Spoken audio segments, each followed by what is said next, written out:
Həyat bizi daim sınaqlarla qarşılaşdırır. Sevinclər, kədərlər, qorxular və ümidlər. Bütün bunlar insan psixologiyasının ayrılmaz hissəsidir. Biz özümüzü necə tanıyırıq? Stres və travmalarla necə mübarizə aparırıq? Bugün yaşananlarda həyatın çətinlikləri və psixoloji rifahımız haqqında danışacağıq.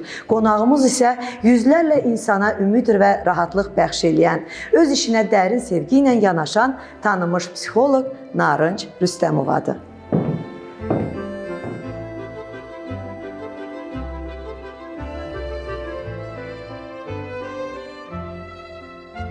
Salam Narınc xanım, xoş gördük sizi.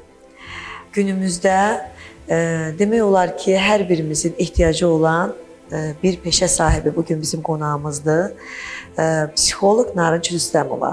Sizi bu sahəyə nə gətirdi? Necə oldu ki, psixologiyanı seçdiniz? Çox sağ olun gözəl dəvətiniz üçün birinci Günay xanım. Doğrudan da zövqlü bir veriliş keçəcəyinə, faydalı bir veriliş keçəcəyinə əminəm. Bu sahəni sevirəm. Mən düşünürəm insanlar peşələri üçün doğulmalıdırlar və kiçik yaşlarından belə artıq o insanların xarakterindən bəlli olur ki, bu insan belə deyə müəllim ola biləcək, yaxşı başa salması, nə bilim dərs keçməsi, hətta oturub gəlinciklərinə belə dərs keçən uşaqlar vardır ki, inanın irəlidə onlar yaxşı müəllim ola bilərlər və ya digər sektorlarda. Psixoloq da əslində düşünürəm uşaq vaxtından, məsələn mən özüm el aləmin o qayğısına qalan, problemlərini həll edən, hətta qohum uşaqlarına belə baxımını edən, məsələn uşaqları xüsusən çox sevirəm. Hansısa bir qohumumuz bir yerə qonaq gəzməyə gedərsə, övladlarına mən baxardım. Hətta aramızda 2-3 yaş fərqi olsa belə, onları mən böyük bir ana kimi münasibət bəsləyə bilirdim. Yəni kiçik yaşlardan çox böyük marağım var idi ki, insanları kömək etməkdən içimdə bir huzur ortaya çıxır. Çox xoşbəxt oluram ki, o insanda bir nəsə əldə eləyəndə, yaxşı olduğunu görəndə, faydalı olduğunu bir işlə məşğul olanda. Ona görə bu sahə sevdiyim bir sahə idi. Düzdür, bizim zamanımızda çox da populyar bir sahə deyildi. Yəni mən uzun illər öncəni deyirəm və hətta valideynlərim də belə qıza həkimlik yaraşar, qıza müəllimlik yaraşar. Yəni bu sahələr ilə insanların dərdləri ilə əziyyət çəkəcəksən və ya ruh xəstələrlə işləyəcəksən. Çünki insanlar o zamanlar psixiatrdan psixoloqun fərqini bilmirdilər.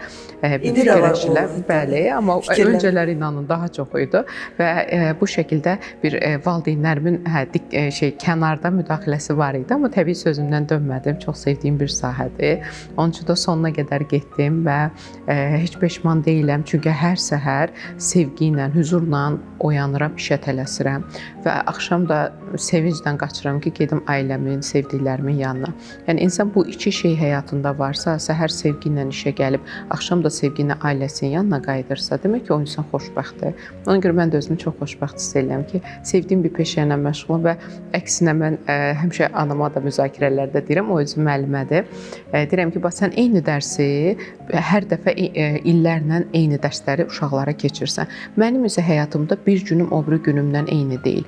Hər gələn insanın öz travmalarımı desəm, öz yükümü desəm, özünə məxsusdur. Sənin həyat hekayənlə digərinin həyat hekayələri heç oxşamır bir-birinə və hər gün mən yeni bir mənbə eyni ola bilər, problemin kökü eyni qaynaqlana bilər, amma görüntü fərqlidir. Tortlar eynidir, amma çəriyi fərqlidir. Elə düşünün, insan həyatı da elədir.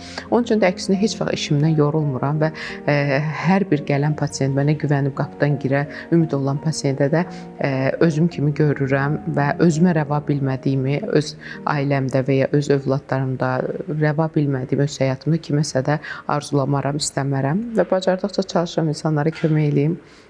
Düşünürəm bu qədər ildə bir şeylər eləyə bilmişəm həyatda. Çox sağ olun ki, siz də bax bugün dəvət eləyirsiniz, mənimlə bunu paylaşdınız. Bu təbii ki, mənim də uğurumdur. İşinizi nə qədər çox sevsəniz də, yəni çətin işdir psixoloq olmaq. Hamının problemlərini dinləyirsiniz. Bəs siz özünüzü necə motivasiya eləyirsiniz? Yəni o problemləri dinlədikcə insan ağırlaşır, istər-istəməz yüklənir. Bunlardan necə qurtulursunuz? Ən gözəl qurtuluş yolu mən tövsiyə edərdim insanın istirahət etməsidir. Yəni gün ərzində biz içimizə yığdığımızı o otaqda qoyub çıxmağı və evimizə gəlməyi bacarmalı. Bu bütün sahələrə aiddir. İşdə nə qədər çətinliklər olsa da, çox yorulsaq da, bunun əziyyətini mənim həyat yoldaşım və ya övladlarım çəkməməlidir. Mən əsəbi gəlib evdə onlarla dalaşmamalıyam və ya sərt davranmamalıyam. Mən həmişə bu məntiqdəyəm və qapıdan çıxanda da o problemi orada qoya bilirəm. Bunun emosional yanma deyirik, bəzən çox populyar tükənmişlik sindromu deyilir. İnsan tükənə bilir və bu tükənmənin qarşısını almaq üçün ən gözəl motivasiya mənim üçün məsələn kitab oxumaqdır. Məsələn mən kitab oxuyanda, yeni bir informasiya alanda sanki həyata baxışımı biraz da dəyişdikcə rahatlanıram, yüngülləşirəm. İnsan bir problemə fokuslananda onun enerjisi yeyilir. Yəni davamlı beyninin bir küncü sanki oradakı problemi davamlı. Çünki mən təkcə psixoloq kimi fəaliyyət göstərmirəm, həm də böyük bir komanda ilə çalışıram. Bizdə böyük bir mərkəzlərdir, rəhbərlikdir, içi işim var. Ona görə də həm rəhbər kimi də qayğılarım çox ola bilir. Bəli, onlara çox şeylər, titullar çoxdur, statuslar çoxdur. Amma həqiqətən də işdə təkcə bir pasientləri qəbul edib axşam qapını bağlayıb evə gəlmək ayrı və davamlı mərkəzlərin qayğısını çəkmək ayrı. Yəni bunların qarşısını almaq üçün ən çox sevdiyim şey bir uşaqlarla zaman keçirməkdir bərabərində. Bu məni rahatlandırır. Onların həyatdan xəbəri olmadan o saf enerjiləri var, saf sevgiləri, həyata baxışları. Onların sanki o Alisiya xəriqələr dünyasında özümü hiss edirəm. Onların bir dünyasına girirəm, ona görə uşaqlarla işləməyi çox sevirəm. Onların sanki dünyasına daxil olanda öz bütün çətinliklərimi unuduram, arxada qoyuram. Bir də ikinci, məsələn biz çox sevirik, evimizdə kitabxanamız da var. Elnur müəllimlə kitab yarışları eləyirik. Məsələn mən sevdiyim bir hissələri cızma-qara eləyirəm, onunla paylaşıram o oxuduğu kitabı və eyni anda biz bir ayda məsələn ikimizdə elə bir kitab yox, 2 kitab qutarıq. Mən həm onun kitabından da məlumatım olur, oxumuş oluram. Sonra bu şəkildə çünki bizim oxuduğumuz maraq dairələrimiz fərqlidir. Mən daha çox öz sahəmdə məsələn daha çox elmi kitablar oxuyuram. Yox, mən elmi kitabları sevirəm. Elnur mənim şəxsincə o çünki sosial psixoloq olduğu üçün daha çox fəlsəfə və sosiologiyadan çox maraqlanır və daha çox şəxsi inkişaf kitabları oxuyur. Məsələn mən isə daha çox elmi kitablar, tibbi kitablar oxuyuram. Məsələn maraqlarımız fərqli olsa da ortaqdır. Fon eynidir və ona görə də müzakirələr rahat olur. O da mənim kitabımdan xəbərdar olur və bununla yorğunluğumuz çıxır. Yəni yeni şey də insan öyrənəndə tükənmir. Onun üçün bacardıqca kimsə ola bilər onu kino baxaraq, yəni şərt deyil hər kəs informasiyanı kitabdan alsın. Mən günümüzdə bu gün ekrandan çox gözəl informasiya əldə edə bilən gənclər də var. Audial kitablar da var, hansısa bir kinolar da var. Yəni məlumat almaq istəyən üçün kifayət qədər mənbələr var ki, o məlumatı oxusun. Çünki biz kitabla, vərəqlə böyümüş, o kitabın qoxusunu almış gənclər dövründə yaşamışıq. Amma bunu indiki gənclərdən istəyə bilmirik. Çünki onlar o məlumatları çox qısasını kompüterdən, internetdən, nə bilim müəyyən şəbəkələrdən əldə edirlər. Onun üçün əsas mənim üçün mənbənin hardan alınması deyil, hansı formada alınması deyil, mənbənin doğru alınmasıdır. Əgər bu uşaq bu kitab haqqında məlumatlıdırsa və ya bu yazarı tanıyırsa, bu yazarın yazdığı əsər haqqında məlumatlıdırsa, yəni istər onun kinosuna baxsın, istər onun kitabını oxusun, audial qulaq assın və ya qısa xülasə, məsələn indi blogerlər var, kitabı oxuyurlar və sonra insanlara qısa xülasə edirlər. Bir kitabı mən 15 gün oxuyaramsa, o 45 dəqiqə ərzində mənim kitabın əsas hissələrini şərh eləyir. Bəlkə elə insan var, qulaq yaddaşı ilə öyrənir. Yəni şərt deyil kitab oxusun. Məsələn o məlumatları, əsas nöqtələri almaq istəyir. Yəni bunları bu şəkildə maraqdır. Marağın əldə olunması da forma dəyişə bilir, il-ildən dəyişir. Nəsillər dəyişdikcə dəyişir və mən düşünürəm irəlidə uşaqlar necə məlumat alacaqlar. Bəlkə də o dövrü görəcəm yoxsa yox, amma davamlı şəkildə məsələn kitabxanamızda ən çox deyim ki, biz vaxt keçiririk yoldaşımla. Məsələn uşaqların kitabları daha çox audial görürəm mən. Çox rahat məlumatları oradan alırlar. Kitabı deyir baxanda oxuyanda yuxumuz gəlir. Qulaq asanda isə heç yuxumuz gəlmir. Hər insanın öyrənmə stili fərqlidir, amma o da o kitabı oxuyur və biz müzakirə müzakirələrimizə qoşulur. Onun üçün də biraz gəncləri düşünürəm anlayış göstərməli və necə ana atamız bizi öz dövrünə müqayisə eləyirdi. Bizim dövrümüzdə bu qədər seçim yox idi, bu qədər geyim yox idi. Biz bir alverçi var idi, ondan geyinirdik deyirdilər. Biz indi onlara gülürdük ki, biz bunu rahatlıqla indi ölkəmizdə mağazalar var, gedib ala bilirik. Onlayn sifariş edir dünyanın dörd bir yanına. Yəni sivilizasiya dəyişdiyi üçün necə ana atalarımıza kinayə ilə gülürdüksə, mən istəmərəm ki, mənim övladım da indi mənə gülsün ki, ana sən dövrün keçib, sən indi kitab istəyirsən, kitabı indi bir barmağıma hansısa bir nöqtə ilə klik eləyib o məlumatları mən ala bilirəm. Onun üçün də mən o yeni nəslə ayaq uydurmağa sevən insana, mən onlardan çox şey öyrəndim evdə uşaqlarımla. Ümumiyyətlə müqayisə etmək düzgündürmü Narınc xanım? Şəxsən mən də bir ana olaraq mən də tez-tez müqayisə eləyirəm. Yəni bizdə belə idi, amma siz belə eləyirsiniz. Yəni bunu etmək düzgündürmü? Ümumiyyətlə insanın təbiəti budur. İnsana tanış gələn hadisələri həmişə yaşamağı çox sevir.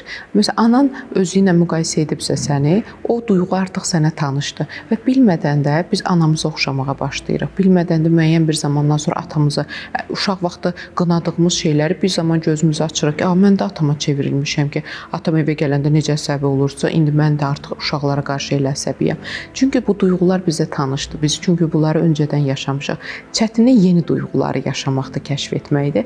Onun üçün də təbii bunu etmək biz mükəmməl deyilik, mükəmməl ola bilmərik. Amma bu duyğunu yaşayanda artıq fərqinə varmalı. Biz ona deyirik fərqindəlik. Bir insan özünə fərqi, mən anama bənzəyirəm. Anama da qınadığım xüsusiyyətdə. Anam məni davamlı köhnə dövrlə müqayisə edirdi. Mən indi öz uşaqlarıma bunu edirəm. Və bunun fərqinə varsaq, amma bunlara bir dur deyə bilərik. Bizdən sonrakı nəslə keçməyəcəyinin qarşısını ala bilərik və müqayisə etmək doğru deyil. Çünki hər şey dəyişib, hər şey. İnsanlar əvvəllər heç 10 dəqiqəlik videoya belə baxmaq istəmir. 1 dəqiqədə istəyir ki, bütün informasiyanı alsınlar baxdığı videoda. İlk 10 saniyəsinə baxır. Maraqlıdırsa davam edəcək, maraqlı deyilsə keçəcək digər videoya. Məsələn, adi bir şey.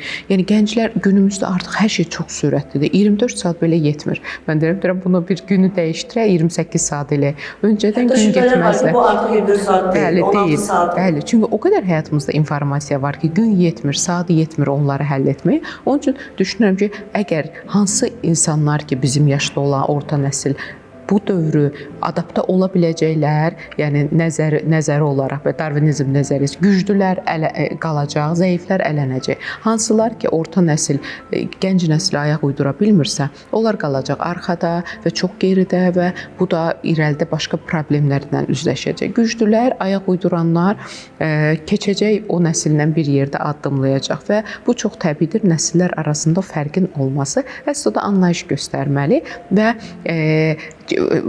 fiqur fərqli ola bilər, fon əsas eyni olsun. Yəni mən bir armudu stəkanda da su içə bilərəm, bir su stəkanında da içə bilərəm. Yəni əsas su olsun. Suyum yaxşıdırsa hansı stəkanda içməyə, hansı formada qabda içməyim önəmlidir. Mən bu kitabdan məlumat alıram. Bu yazarı tanıyırsa mənim övladım, istər onun videosuna baxsın, istər nə kinosuna baxsın, bayaq dediyim kimi nə olur olsun, anlayış göstərməliyik. Çünki biz onların yaşında və onların dövründə deyilik. Kəşke olaydı. İndi 3 yaşında uşaqların əlinə telefon verirsən, bizim bilmədiyimiz funksiyaları telefonda tapır, çıxır. Dil bilmədən girir, özünə hansı cizgi film seçir, baxır. Yəni beyinlər intellektual şkalalarda da dəyişib. Testlərdə, zəka testlərində intellekt artıq kifayət qədər fərqlənir əvvəlki 10-15 ildə. Onun üçün də düşünürəm ki, ayaq uydurmağa çalışmalıyıq. Dağın zirvəsində, dağın ətəyində də xoşbəxt olmaq olar. Övladının potensialını bilərək arzulamalıdır. Bir var, mənim arzum da övladım cərrah olsun. Bir də var ki, mənim övladım həkim olsun, gedər daha başqa bir terapevt olar, şərt 4 cərrah olsun. Yəni mənim uşaqla ortaq maraq, yəni peşə seçimini başda abituriyentdə bir yerdə etmək lazımdır. Bəzi abituriyentlər var, gəlir, heç bir hədəfi yoxdur. Deyirəm, balam hara, nə olmaq istəyirsən? Məsələn, ilk düz sual. Deyir, balım hara çatsa, indi düşünürəm, nə bilim, o olaram, bu balı toplasam, bu bir peşəyə verərəm. Ya bala uyğun peşə seçmək, demək ki, bu insanın hədəfi yoxdur. Hədəf olmayan bir şeydə insan çalışarmı? İnsan birinci hədəfi olmalıdır və o hədəfə yönəlik addımlar olmalıdır. Mən bu olmalıyam. Birinci olaraq, hədəfin olmamağı valideynlərin özünün də nə istədiyini bilməməkdir. Çünki valideyn deyir, mənim uşağım həkim olsun, uşaq deyir ki, yox, həkim olmayım, biologiya müəllimi də olaram. Yəni ortaq məxrəcə gələnmir. Valideyn birinci bilməlidir, mənim övladımın potensialı nədir? Mənim uşağım hansı fənlərə doğru yönələ bilir? Hansı dərslərdən uğur qazana bilər? Yəni mən övladımın potensial yorğanıma görə ayağımı uzatmalıyam. Birinci bunu bəlirləməlidir və buna uyğun olaraq, məsələn, peşə seçimi ilə bağlı xüsusi psixoloqlarda, yəni normal işləyən bir psixoloqda peşə seçimi ilə bağlı xüsusi testlər var. Bununla bağlı xüsusi terapiyalar var ki, birinci olaraq, çünki hər bir abituriyent bu yola çıxanda birinci hədəfini oluşturması lazımdır. Yəni mən nə olmaq istəyirəm, hara çatacam və bunun üçün nələrdir? Mən düşünüm bir çörək qoyuram qabağıma və deyirəm ki, mən bu çörəyi yeməliyəm. Çörəyi birdən-birə uda bilmərəm ki, mən onu birinci tikələrə bölürəm, hissələri doğrayıram, sonra ağzımda neynirəm, parçalara çeynəyirəm. Yəni böyük hədəflər kiçik hədəflərdən oluşur. Yəni tərkib odur. Mən birinci bir böyük hədəfimi qoymalıyam və 1 il, 2 il ərzində mən bunlara necə gedib çata bilərəm, necə yatsam daha keyfiyyətli olar. Bircə sözlə, məsələn, abituriyent imtahana girəndə özünə nə desin, bax, özünü necə motivasiya eləsin? Abituriyent imtahana girərkən birinci yaxşı yuxu yatsın və qapıdan içəri girəndə anasını, atasını, qardaşını, ətrafında ondan mədət uman, onu səbirsizlə gözləyənlərə hamısını qapının o tayında qoysun və düşünsün ki, mən bu həyat mənimdir, nə etsəm də özüm edəcəm. Yaxşı da olsa mənimdir, pis də olsa mənimdir. Bu məsuliyyəti özü dərk etməlidir. Təhsillə bağlı valideynlərlə uşaqlar arasında tez-tez ailədə gərginlik yaşanır və bu hətta artıq valideynlərə də keçir. Valideynlər arasında da artıq problemlər olur. Bəzən hətta o qədər bu problemlər böyüyür ki, ailədə boşanmalara da səbəb olur. Bu hallarda nə etməliyik? Necə davranmalıyıq? Necə qarşısını almalıyıq? Ataların bir gözəl sözü var, deyir, uşaq evin aynasıdır. Əksinə uşağa görə ər-arvad münasibətləri pozulmur. Ər-arvad münasibətləri pozulan ailələr, onlar uşaqlara sirayət edir. Ananı bugün ata ilə problemi varsa, ana həmin gün ərzində uşaqların bütün pis xüsusiyyətlərini qabardacaq, gözünə hər şey pis görünəcək, aqressiv olacaq, lazım hətta fiziki, psixi şiddət göstərəcək. Yəni xoşbəxt ana xoşbəxt övlada bərabərdir. Əgər bir qadın xoşbəxt deyilsə, o heç kimi xoşbəxt edə bilməz. Çünki qadın təbiəti doğurqandır. Yəni çoxalma xüsusiyyəti vardır. Qadın təbiətində Allahın verdiyi bu paydır. Qadın övladı dünyaya gətirdiyi kimi içindəki sevgini də çoxalda bilmə xüsusiyyəti var, nifrəti də. Qadına biraz belə deyək də aqressiya göstər, onda o böyüyəcək. Çünki bədəni onun çoxaltmağa meyllidir. Məsələn, kişidə elə deyil. Kişilərdə nə verirsən odur. Onu artırmır. Qadınlar isə artırır. Ona görə qadına gəlir yaxşı şey verəsən ki, o bir balaca alov ver, o onu məşəl eləsin. Bir kibrit ucunda. Bir pislik elə, o da onun üçün böyüyəcək. Ona görə qadın varlığı biraz fərqlidir. Ona görə bacardıqca ailə münasibətlərində, yəni uşaq gəlirsə bu problemlə, biz həmişə ailə psixoeğitimi dediyimiz ailəni də seansları alırıq və uşağa necə davranacağını, özündə nələr səhvlər olduğunu onlara yön veririk valideynlərə. Yəni valideyn dəyişsə, övladı da dəyişməyə başlayır. Hansı valideyn ki, dəyişmə açıq deyil. Məsələn, uşağa deyir, ya anaya deyir, bunu etmən lazımdır, ataya da bu eləməzdir, etmirlər. Ya da edə bilmirlər. Şəraiti, məsələn, deyir, evdə nənə var, müdaxilə edə bilmirəm, nənə baba yanındadır, yaşlı adamdırlar, çox əsəbləşirlər, mən uşağa cəza verə bilmirəm, yox deyə bilmirəm, misal üçün.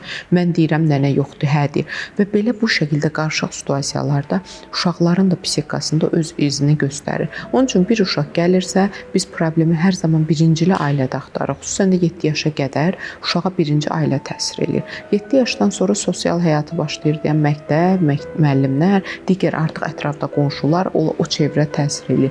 Amma təməl hər birimiz yetişdiyimiz, böyüdüyümüz evin xüsusiyyətlərini, travmalarını, o evdə yaşanılanları bir ömür 40, 50, 60 yaşına qədər aparırıq və insanın ruhu yaşlanmır. Bugün 70 yaşında bir adamda danışdır, o 5 yaşında xatirələrin elə sənə danışacaq, sanki bu dəqiqə yaşayır, gözləri ilə parıldayacaq.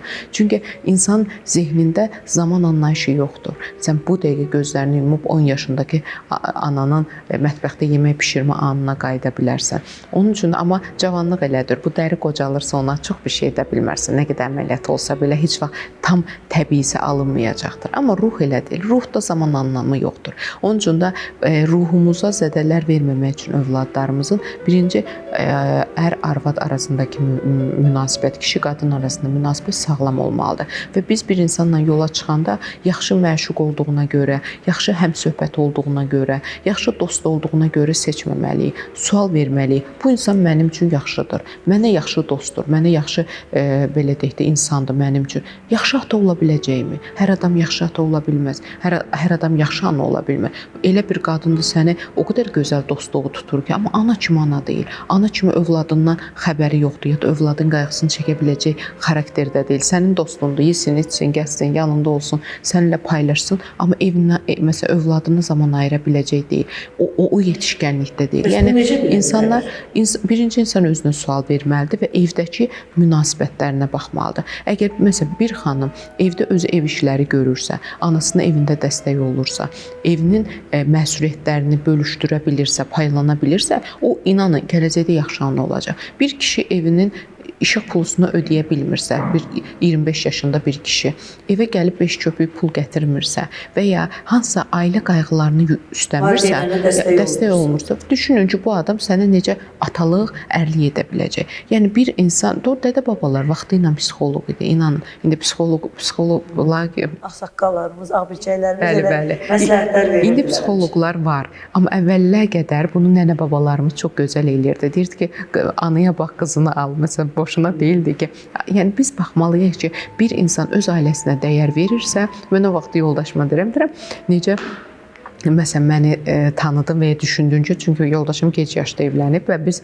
ailə həyatı quranda mənim qaynanam çox təəccübləndi ki, Elnur müəllim evlənmə qərarı verib və dedim necə oldu ki, səni belə də məni çox biz 2 ay tanış olmuşuq və evlənmə qərarı almışıq. Əslində çox qısa sürə olub bizim tanışdığımız. Dedim necə oldu ki, düşündün ki, mən sənin o həyatındakı insana, bəli, soruşdum. Məsələn o sualı verənə deyir, mən baxdım sənin ailənə münasibətinə, sən o qədər evcanlı, o qədər qayğıkeş. Məsələn mən gəlirdim, hətta biz işləyən vaxtlar mən xüsusi kökələr bişirirdim. İşdə hər kəsə verirdim çayla içməyə. Həmişə hamının qayğısına qalmışım. Kiçik yaşından deyirəm qohumlarıma, uşaqlarına baxırdım. Deyim bir anacılıq var idi həmişə.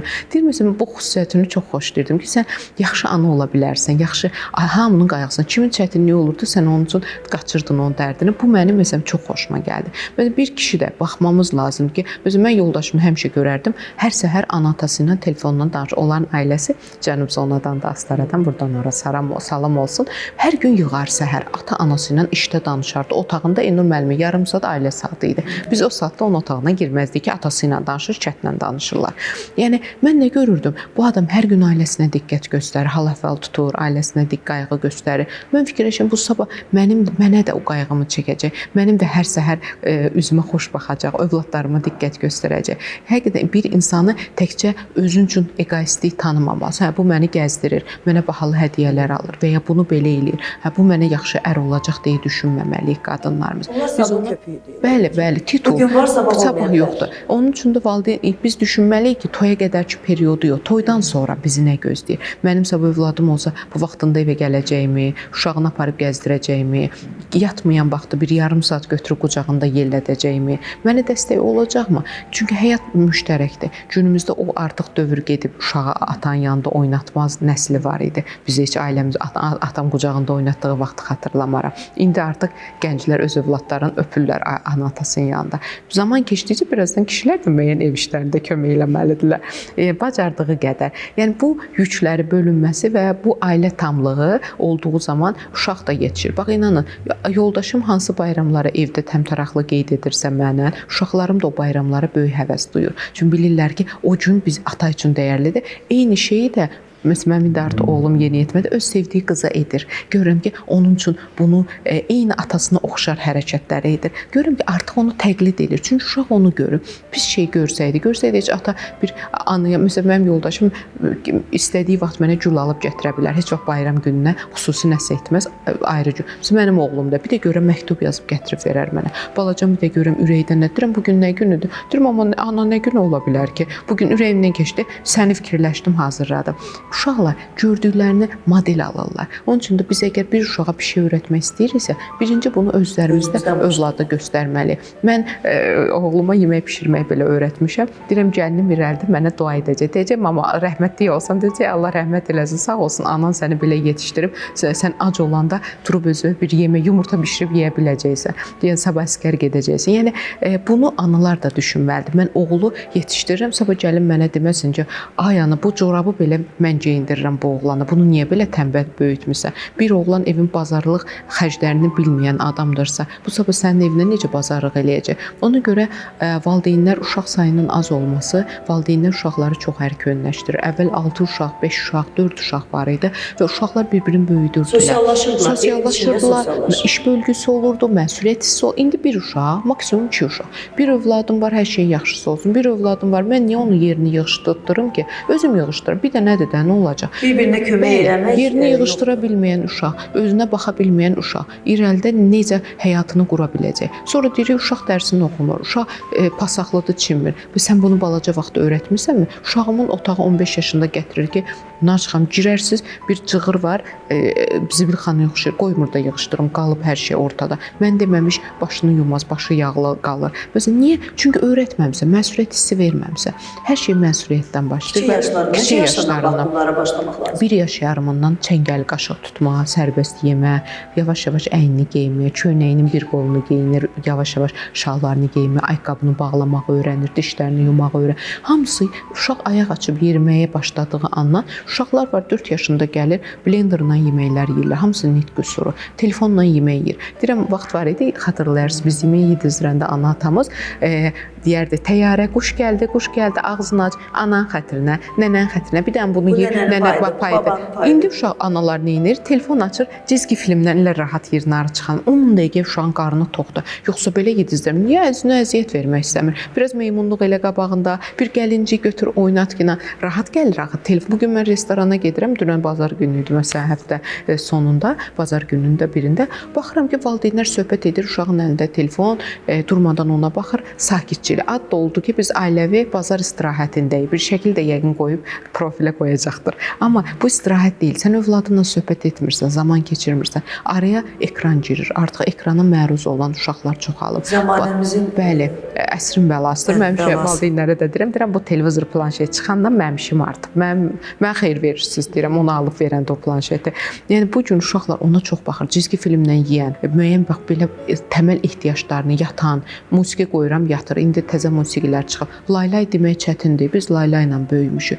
Bu ananın səsində olan güvən, ritmika. Bu ömür boyu uşağın qulağında qalacaq. Və bu uşağın ruhsal olaraq da özgüvənli böyüməsinə təsiri var. İndi musiqilər var. Tez yatızdıran musiqilər. Analar açıramsa, qoyur körpənin yanına, uşağın bu musiqi ilə yatır. Chopin-dən yatacaq. Sən Chopin, yəni ölkəsində böyüməmsən. Sən Azərbaycan ruhunda Azərbaycanın milli laylayları var ki, onunla böyüdəcəksən. Sonra uşaq xaricə oxumağa, yaşamağa getmək üçün deyirsən bu uşaq necə belə oldu? Şuurunda toxumları necə əkirsənsə irəlidə yetişməsi də onlardan gedirlər. Əslində əgər ailədə uşaqda problem varsa, bunun kökünü axtarmaq lazımdır. Bunun kökü valideynlərin münasibətlərindən irəli gəlir. Nahaq yerə deməyiblər ki, valideynlərin gözəl münasibəti uşaqlar üçün ən yaxşı tərbiyədir. Üçüncü valideyndir hətta deyərdim, ana ata deyir, 3 valideyni var uşağın, bir anası, bir atası, bir də ana ata arasındakı münasibət üçüncü valideyndir. Onun üçün də valideynlər bu yola çıxanda çox düşünməlidir və qərarı verdikdən sonra ailə həyatı qurulmalı və dünyaya övlad gətirilib yetişdirməli. Çünki onlar hər birisi özgə uşağı yoxdur. Bizim övladlarımızın böyüdüyü mühitdə böyüyür. Bəlkə də sizin oğlunuzun dostu olacaq, sevdiyi qadın olacaq, hansısa bir iş yoldaşı olacaq.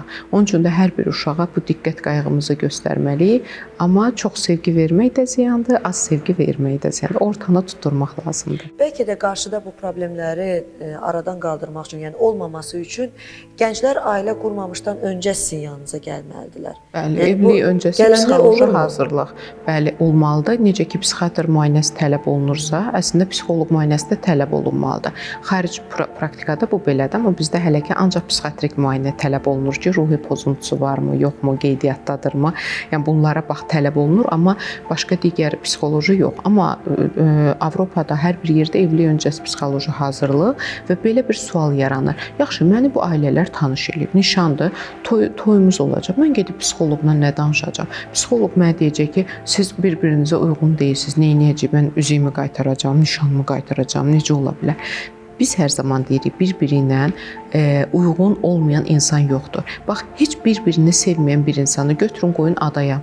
Heç kimlə kontakt olmasın. Elə yaxşı bir-birini sevəcəklər, elə yaxın dost olacaqlar ki, əslində hər bir insanın ortaq nöqtəsi vardır. Sadəcə bunu görüb istəyib tapmaq lazımdır. Bizim də həmişə deyirik, evlilik öncəsi psixoloji hazırlıqda biz baxırıq. Məsələn, bu kişidə nədə gələcəkdə problemlər yaşana bilər. Məsələn, anasına çox düşkündür. İrəlidə bunun yoldaşı ilə problem. Biz artıq gəlini buna hazırlayırıq. Necə şirin dilli olmalıdır, necə davranmalıdır, balansı qorumaq üçün və ya qız atası ilə çox meyillidir. Daim evlənəndən sonra gedəcək anası atası gildə qalmaq istəyəcək, evə yığışmayacaq məsəl üçün. Müəyyən şeydə biz o zaman oğlan tərəfinə hazırlayırıq ki, bu oğullar olanda məsələn həmin vaxtda dava düşəcəkdi. Amma mən onu hazırlayanda dava düşməyəcək. Onunla birlikdə gedəcək, bir saat oturub qayıdıb gələcək. Gələn həftə 3 dəfə gedəcək, o bir həftə 2 dəfə gedəcək. Pillə-pillə qop. Amma belə halda isə problemlərlə üzləşəcək. Oğlan da gedəcək öz dostları ilə görüşməyə, o zaman ailə olmayacaq. Evlilik öncəsi psixoloji hazırlıq əslində budur. Əgər əskikləri görərək psixoloq bu yönünü öncədən profilaktik tədbir görür və pasiyentə hazırlayır onu. Artıq pasiyent onu görəndə tanış səhnədir. Xatırlayırıq artıq bunu mənə demişdi Narıçxan bəy psixoloqum və bu zaman bunu korreksiya eləmək yönünə yönəlir, qaçmaq yolunda yox. Onun üçün evlilik öncəsi psixoloji hazırlıq çox vacibdir və bütün gənclərə tövsiyə edərəm ki, özünə üzük almaqdansa, bir gəzməyə getməkdənsə o pulun bir dənəsini özlərinə xərcləyib bir dənə cütlük olaraq psixoloqla görüşsünlər. Çox sağ olun. Yaşananlara tez-tez mi dönürsünüz? Yaşanmışlarla yaşamaq insanda depressiya, gələcəkdə yaşananlarla yaşamaq insanda həyəcan təşviş yaradır.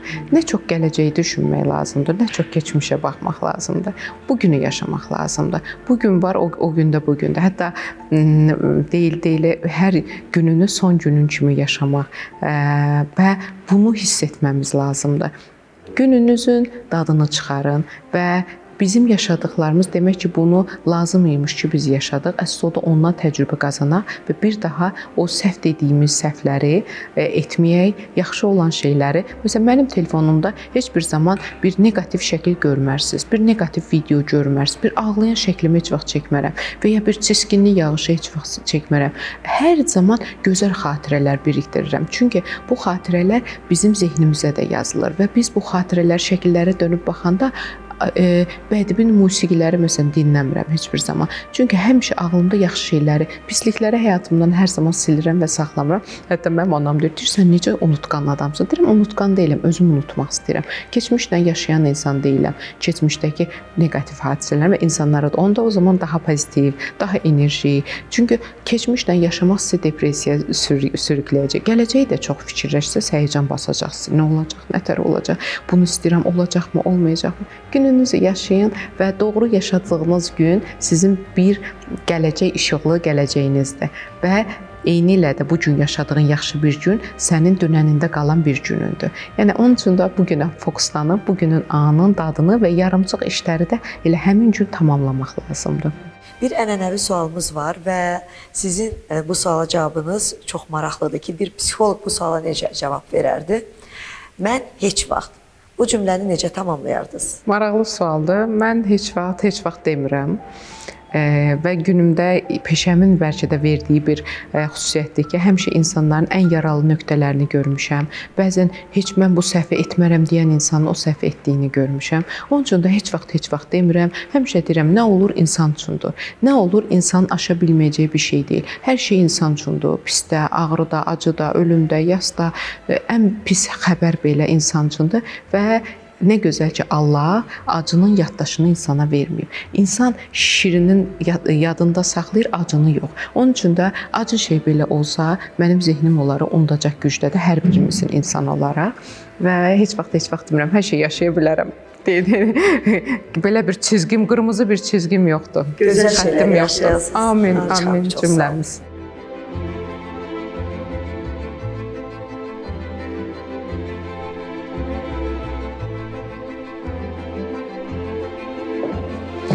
Bəli, dəyərli izləyicilərimiz, psixoloji sağlamlıq insanın həyat keyfiyyətini, münasibətlərini və gələcəyini formalaşdıran ən vacib amillərdəndir. Unutmayaq ki, hər birimizin daxilində güc var və bu gücü doğru istiqamətə yönəltməklə daha sağlam və xoşbəxt bir həyat qura bilərik.